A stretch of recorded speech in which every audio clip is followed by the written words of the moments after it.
आप सभी का हमारे YouTube चैनल पे बहुत बहुत स्वागत है। आइए आज सुनते हैं मकर संक्रांति की कथा। हिंदू धर्म में मकर संक्रांति का बड़ा ही विशेष महत्व माना गया है। मकर संक्रांति के दिन भगवान सूर्य मकर राशि में प्रवेश करते हैं।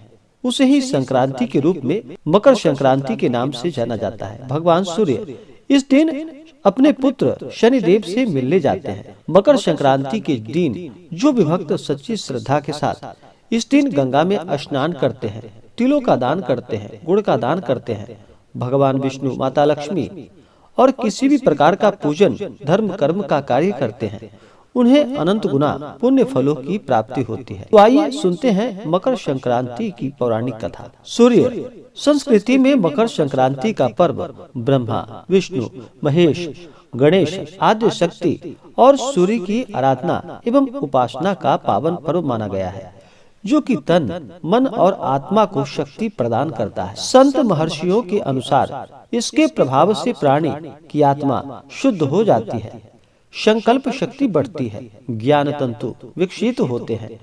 मकर संक्रांति इसी चेतना को विकसित करने वाला पर्व है।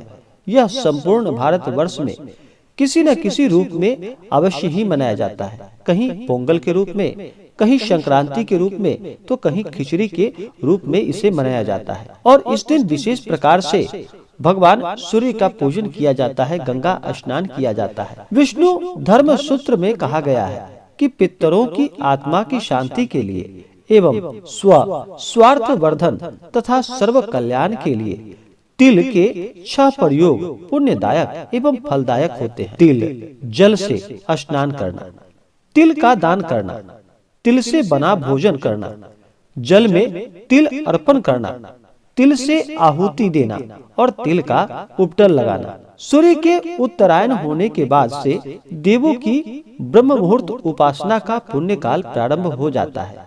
इस काल को ही परा अपरा विद्या की प्राप्ति का काल कहा जाता है। इसे साधना का सिद्धि काल भी कहा गया है। इस काल में देव प्रतिष्ठा, गृह निर्माण, यज्ञ कर्म आदि पुनीत कर्म किए जाते हैं। मकर संक्रांति के एक दिन पूर्व से ही व्रत उपवास में रह करके योग्य पात्रों को दान देना चाहिए। रामायण काल से भारतीय संस्कृति में दैनिक सूर्य पूजा का प्रचलन चला आ रहा है। राम कथा में मर्यादा भगवान पुरुषोत्तम श्री राम द्वारा नित्य सूर्य पूजा का उल्लेख मिलता है। राजा भागीरथ सूर्यवंशी थे। उन्होंने भागीरथ तप साधना के परिणाम स्वरूप पापनाशिनी माता गंगा को पृथ्वी पर लाकर अपने पूर्वजों को मोक्ष प्रदान करवाया था। राजा भागीरथ ने अपने पूर्वजों का गंगा जल, अक्षत, तिल से श्राद्ध तर्पण किया था। तब से संक्रांति स्नान और मकर संक्रांति श्राद्ध तर्पण की प्रथा आज तक प्रचलित है। कपिल मुनि के आश्रम पर जिस दिन मातु गंगे का पदार्पण हुआ था, वह मकर संक्रांति का दिन था। पावन गंगा जल के स्पर्श मात्र से राजा भागीरथ के पूर्वजों को स्वर्ग की प्राप्ति हुई थी। कपिल मुनि ने वरदान देते हुए कहा था कि मातु गंगे त्रिकाल तक जन जन का पाप हरण करेंगे और भक्त जनों की 7 पीढ़ियों को भी मुक्त एवं मोक्ष प्रदान करेंगे। गंगा जल का स्पर्श, पान, स्नान और दर्शन सभी पुण्यदायक फल प्रदान करने वाला है। महाभारत में पितामह भीष्म ने सूर्य के उत्तरायण होने पर ही स्वेच्छा से शरीर का परित्याग किया था। उनका श्राद्ध संस्कार भी सूर्य की उत्तरायण गति में हुआ था। फलतः आज तक पितरों की प्रसन्नता के लिए तिल, अर्घ्य एवं जल तर्पण की प्रथा मकर संक्रांति के अवसर पर प्रचलित है। सूर्य की 7वीं किरण भारतवर्ष में आध्यात्मिक उन्नति की प्रेरणा देने वाली है। 7वीं किरण का प्रभाव भारतवर्ष में गंगा, यमुना के मध्य अधिक समय तक रहता है।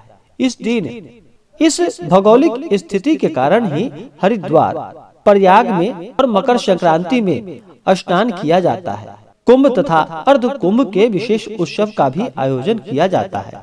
और इस दिन माता गंगा, भगवान सूर्यदेव, भगवान विष्णु और किसी भी प्रकार के शुभ कार्य का काम किया जाता है। इससे अनंत गुना पुण्य फलों की प्राप्ति होती है।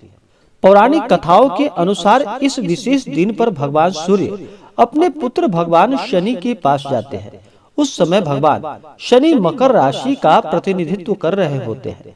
पिता और पुत्र के बीच संबंधों को मनाने के लिए मतभेदों के बावजूद भी मकर संक्रांति को महत्व दिया गया है।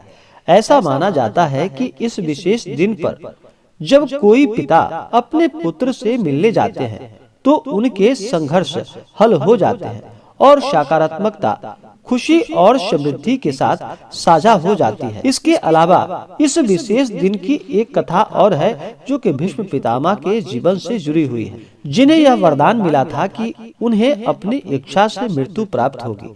जब वे बाणों की सैया पर लेटे हुए थे तब वे उत्तरायण के दिन की प्रतीक्षा कर रहे थे और उन्होंने इस दिन अपनी आंखें बंद की और इस तरह इस विशेष दिन पर मोक्ष की प्राप्ति हुई। इसलिए मकर संक्रांति के दिन सभी को चाहिए कि पुण्य काल के समय में गंगा स्नान करना चाहिए। यह अनंत गुना पुण्य फलदायक होता है। स्नान करने के बाद इस दिन शुद्ध वस्त्र धारण करके सबसे पहले तो भगवान सूर्य देव को अर्घ्य प्रदान करना चाहिए। अर्घ्य के जल में लाल चंदन, लाल पुष्प और अक्षत डाल करके भगवान सूर्य देव को अर्घ्य प्रदान करना चाहिए। अपने पितरों के निमित्त भी अगर इस दिन तिल अर्पण करते हैं तो यह कई गुना पुण्य फलदायक होता है। इस दिन पितरों के निमित्त भी दान पुण्य का कार्य करना चाहिए। इस दिन ब्राह्मणों को भोजन कराना चाहिए। ब्राह्मणों को द्रव्य और दक्षिणा देनी चाहिए। गरीबों को भोजन कराना चाहिए। मकर संक्रांति के दिन गुड़ तथा तिल से बने हुए वस्तुओं का भोग भगवान सूर्य देव को, शनि देव को, भगवान विष्णु को भोग लगाना चाहिए। इससे पुण्य फलों की प्राप्ति होती है। जहाँ तक हो सके गरीबों में कंबल आदि का दान भी करना चाहिए। सर्दी का मौसम है तो इस समय जहाँ तक हो सके वस्त्र, अन्न आदि का दान करें तो यह बड़ा ही लाभकारी होगा। तो आशा करता हूँ कि यह जानकारी आपको अच्छा लगा हो। ऐसे ही जानकारियाँ प्राप्ति के लिए चैनल पे अगर आप नए हैं तो चैनल को लाल बटन दबा करके सब्सक्राइब करें, साथ में बेल आइकन घंटी को दबाएं ताकि मेरे वीडियो का नोटिफिकेशन आपको समय से मिलता रहे। वीडियो को लाइक करें, शेयर करें। मिलते हैं फिर अगले वीडियो में, तब तक के लिए धन्यवाद।